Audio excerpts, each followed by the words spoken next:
Salut les inspirés, aujourd'hui on rencontre Gaëtan et Jérôme. Madeleine, c'était tout simplement ma grand-mère et elle était couturière. Et Roger, c'était mon grand-père qui était agriculteur et surtout qui m'a appris à bricoler. Madeleine, c'était une grande timide qui faisait sa grosse voix, mais qui cédait à tous mes caprices. Donc de toute façon, c'était une réelle grand-mère gâteau. Que Roger, c'était le gentil, le vrai gentil et le vrai gentil. C'est une boutique qui, généralement, lors de la première visite, réveille plein de souvenirs chez les gens et qu'il n'est pas rare qu'en ouvrant un placard, quelqu'un se retrouve à verser sa petite larme parce qu'il retrouve un objet qui a fait partie de son enfance ou qui évoque de réels souvenirs. Que de l'émotion en fait. Ça apporte vraiment de l'émotion. Il y a aussi bien les objets détournés par les créateurs, comme typiquement ce pied de lampe qui est fait à partir de pièces de moteur, que des choses que l'on détourne, comme des têtes de biche, des miroirs qui tiennent des plateaux.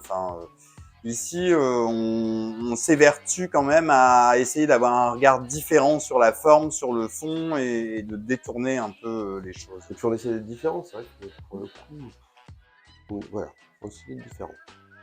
Plus c'est naturel, mieux c'est. Ici, quand on le dit, c'est comme à la maison, on vit comme à la maison. Les gens qui sont nos habitués, mais ceux qu'ils deviennent, puisque généralement nos clients deviennent très vite des habitués, se sentent ici comme chez eux. C'est d'ailleurs une expérience quelquefois assez perturbante parce que ils ont du mal à partir à cause de l'ambiance qui règne dans la maison.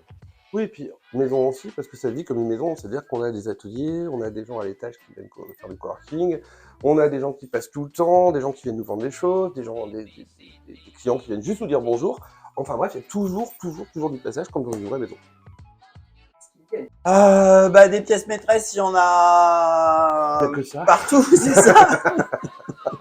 Et puis, il faut voir que les collections ici, elles changent tous les 8 jours, tous les 15 jours, parce que en fonction de ce qu'on trouve, de ce qu'on a envie de mettre en avant, il y a généralement un ouragan qui se passe dans une zone de la boutique tous les 3 jours, Là, donc c'est très difficile. Là, on est en mode chalet, par exemple, on est revenu en mode Saint-Valentin, tout à fait.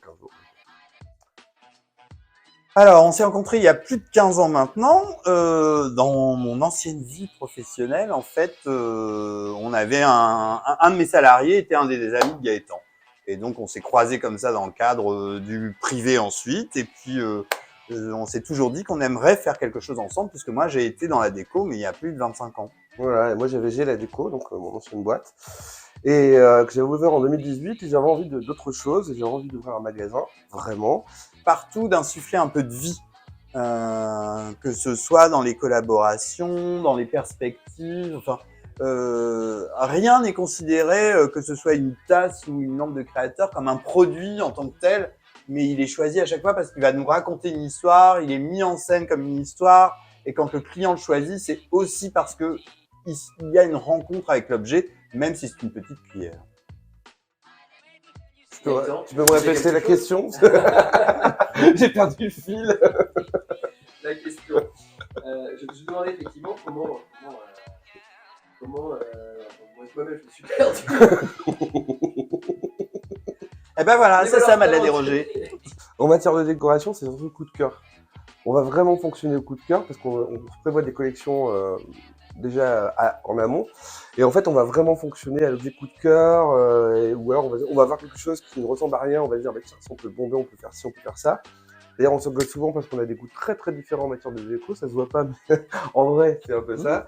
Et donc, c'est rigolo parce que justement, on a ce côté, on se dispute, comme un vrai couple en fait, c'est ça qui est rigolo, c'est que comme un vrai couple on s'engueule, mais au bout du compte on arrive à faire des trucs canons et en fait comme un vrai couple on fait des concessions et comme un vrai couple ça fonctionne. Et comme un vrai couple on fait aussi nos caprices. C'est ça. Comment vous voyez l'évolution de Madeleine et Roger dans les dernières années? Alors moi vraiment j'ai pour but d'expandre Madeleine et Roger. Ce que j'aimerais c'est que Madeleine et Roger fonctionnent vraiment bien, tant en termes de déco et qu'on continue comme ça à vendre des petites choses pas chères, parce que j'aimerais ouvrir, pourquoi pas, un deuxième Madeleine et Roger, voire un troisième, on en a parlé, mais 3 serait bien, on finit qu'à 3. De mon côté, c'est aussi qu'il faut pas oublier que Madeleine et Roger, c'est au départ une maison où on fait de la décoration chez les gens. Je veux dire, on est décorateur d'intérieur avant tout. Et donc, c'est vrai que là, sur à moyen terme, on est en train de préparer de belles collaborations avec des lieux, potentiellement un restaurant, un bar, une librairie, enfin voilà. Donc c'est aussi d'insuffler cette patte un peu légère, faire les choses sérieusement, mais avec un peu d'humour pour créer des ambiances au service des professionnels qui les utilisent. Et puis, comme je le disais tout à l'heure, c'est essayer de voir l'objet autrement et pas s'arrêter à ce qu'il vaut ou à ce à quoi il sert.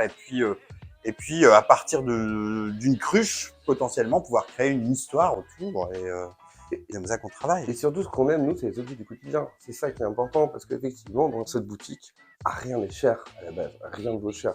Il y a peut-être un vase ou deux, mais outre ça, non, c'est pas le but de trouver que des objets très très chers. Le but, c'est d'avoir des objets du quotidien qu'on va associer et les gens vont se les réapproprier, en fait. C'est vraiment et ce côté écologique qui est pour nous hyper important, Bien sûr.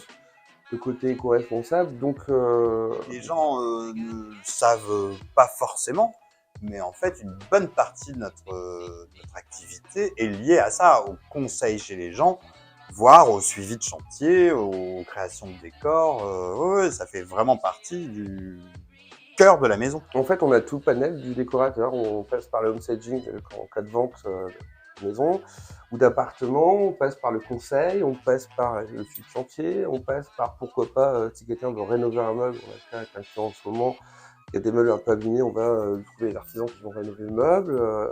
En fait, on a vraiment un panel complet. On a designé des bars, des Voilà. boutiques, enfin voilà, on est vraiment sur 360 degrés autour de la décoration. Et Le tout avec cette volonté de récup, de seconde main, de pas cher. Alors tous les deux, on est tourquenois. Moi, pour tout vous dire, je vis à 300 mètres de la boutique, donc pour le coup, c'est fantastique. Et puis c'est surtout que moi, je me suis donc installé à Tourcoing il y a 6 ans et je voyais ce centre-ville moribond, il faut bien le dire. Et je me suis toujours dit, en traversant ces rues, en fait, ce serait super d'y faire quelque chose et d'y faire quelque chose de différent parce que je l'ai découvert en m'y installant, mais Tourcoing et les Tourquenois ont une vraie âme, il y a une vraie identité tourquenoise et je dois dire que j'ai été surpris dans le bon sens et que je me suis dit que je pouvais vraiment y trouver ma place. Et donc installer une activité en plein cœur de la ville, ça m'a vite traversé l'esprit, je dois dire. Et surtout avec ce côté, on consomme de plus en plus local depuis le Covid, et on est quand même dans la 2e ou 3e ville des Hauts-de-France, une ville où il n'y avait rien, une ville qu'il fallait réinventer, donc elle est en train de, je pense que l'histoire est en train de s'écrire, un peu lentement à mon goût, mais elle est en train de s'écrire,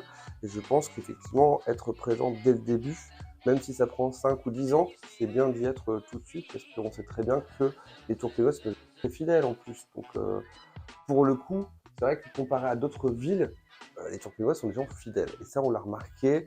C'est des gens qui aiment venir régulièrement. Voilà, il y a une vraie fidélité de la part des Tourquenois. Vous pouvez venir nous voir rien que pour dire bonjour, parce que la boutique est toujours ouverte et que même si vous venez juste nous rendre une petite visite, ça nous fait toujours plaisir de vous voir. Voilà, voilà. C'est bien noté et bien enregistré. Merci beaucoup pour votre accueil. Pour vous retrouver, donc on a les réseaux sociaux, Facebook, Instagram. Madeleine et Roger, et bientôt le site madeleine-et-roger.com à suivre. Ça arrivera très prochainement. Et on se trouve au 29 Grand Place de Tourcoing. Merci à vous deux. À très vite. À bientôt. Au revoir. Moi, en fait, pour la petite histoire, j'ai créé le marché de l'avertisseur de radar. Mais donc, moi, je me suis retrouvé à gérer des budgets de millions d'euros. En fait. J'ai étudié à peu près tous les revers, le minable.